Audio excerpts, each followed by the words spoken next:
Iran has now laid its late supreme leader to rest after a week of nationwide mourning and funeral ceremonies. Ali Khamenei was buried in his hometown of Mashhad on July 10th in one of the most significant ceremonies in Iran's modern history. The late supreme leader was laid to rest at the revered shrine of Imam Reza, one of the holiest sites in the Islamic world. Khamenei's eldest son, Mustafa, led the funeral prayers before mourners carried the coffin toward its final resting place. Many inside the shrine complex held candles, reached toward the coffin, and broke down in tears during the emotional farewell. Mujtaba Khamenei, the late leader's son and designated successor, remained out of public view throughout the burial ceremony. Authorities completed the burial of Ali Khamenei alongside 4 members of his family who were killed during the conflict. The burial at Iran's holiest shrine brought to a close a week of funeral events, religious ceremonies, and nationwide tributes. Funeral processions began on July 4th, with much of daily life in Tehran coming to a standstill during the mourning period. Khamenei's remains were carried through Tehran, Qom, and the Iraqi holy cities of Najaf and Kabul before reaching Mashhad. After ruling Iran for 37 years, Ali Khamenei's final journey has now officially come to an end. Millions watched across Iran and beyond as the country completed the final rites for its longest-serving supreme leader. Anti-American slogans dominated the funeral of Iran's most powerful leader, reflecting the public mood throughout the ceremonies. Mourners repeatedly chanted slogans demanding revenge against U.S. President Donald Trump during the funeral processions.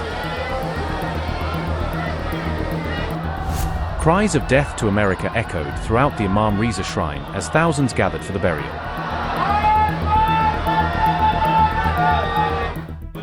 The funeral ceremonies unfolded against the backdrop of renewed tensions and growing confrontation between Iran and the United States. Amid already heightened tensions, Iran fired back politically and rhetorically after Donald Trump used the word cuckoo to describe the country at a NATO summit. On July 8th, Donald Trump openly called Iran cuckoo during the NATO summit in Ankara, tossing out the jab while speaking about the latest clashes with Tehran. The remark came as Trump was commenting on rising tensions after the latest round of U.S.-Iran clashes, framing Tehran as irrational and dangerous in front of allies. Iran's Foreign Minister Abbas Araghchi hit back later the same day in a pointed post on X, making clear that Tehran would not let the insult pass unanswered. Araghchi insisted that derogatory language from foreign leaders would not diminish what he called the greatness of the Iranian nation or its sense of dignity. He warned that Iran would answer with action rather than vulgar language, hinting that any real response would come through deeds on the ground, not just sharp words. Araghchi said, and I quote, "Addressing the civilized and courageous nation of Iran with derogatory language does not diminish its greatness. We do not answer vulgarity with vulgarity, but with action, fearlessly and with great valor." Unquote.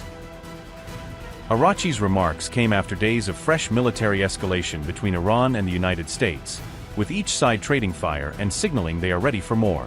Meanwhile, another Iranian official even claimed that Donald Trump had been within reach during his visit to Turkey, a chilling boast that suggests just how personal this standoff has become.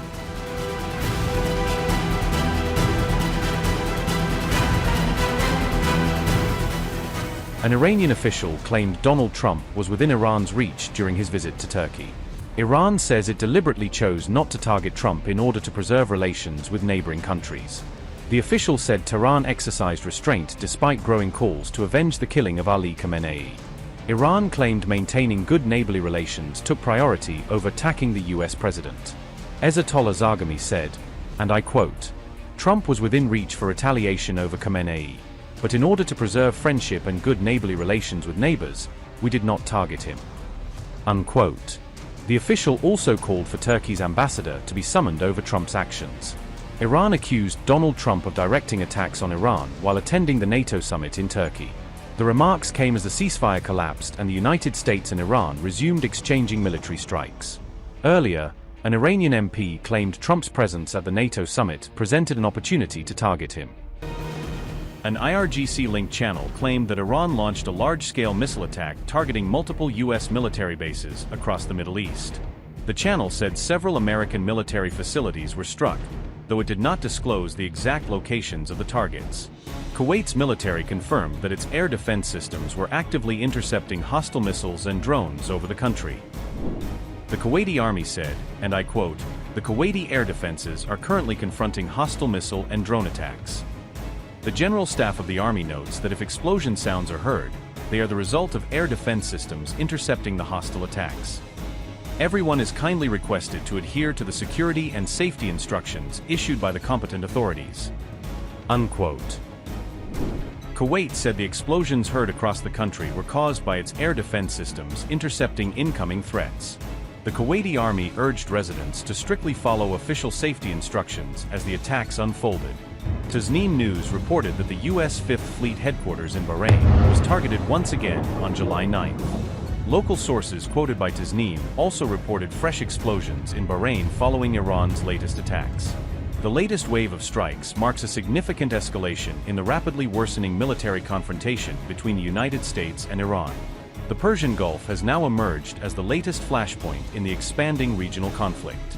Iran's retaliation has intensified fears that the conflict could spread further and draw multiple Gulf states into a broader regional war.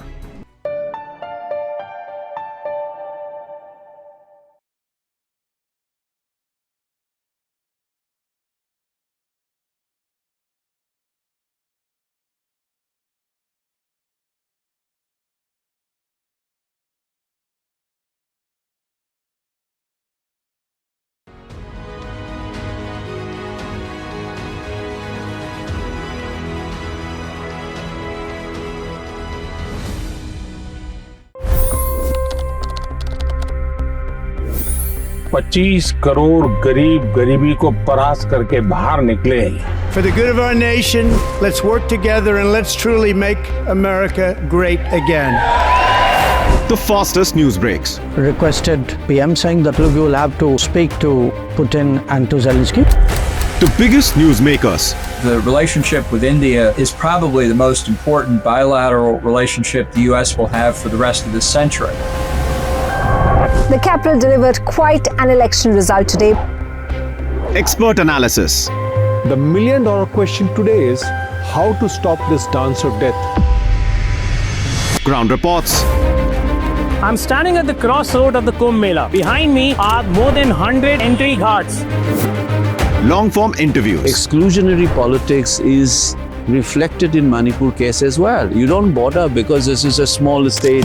Deep dive into burning issues. It's often said DRC could be the richest country in the whole world. It's because of what sits underneath. Why exactly did the US topple the Sheikh Hasina government? HT videos. We don't just break news, we break it down.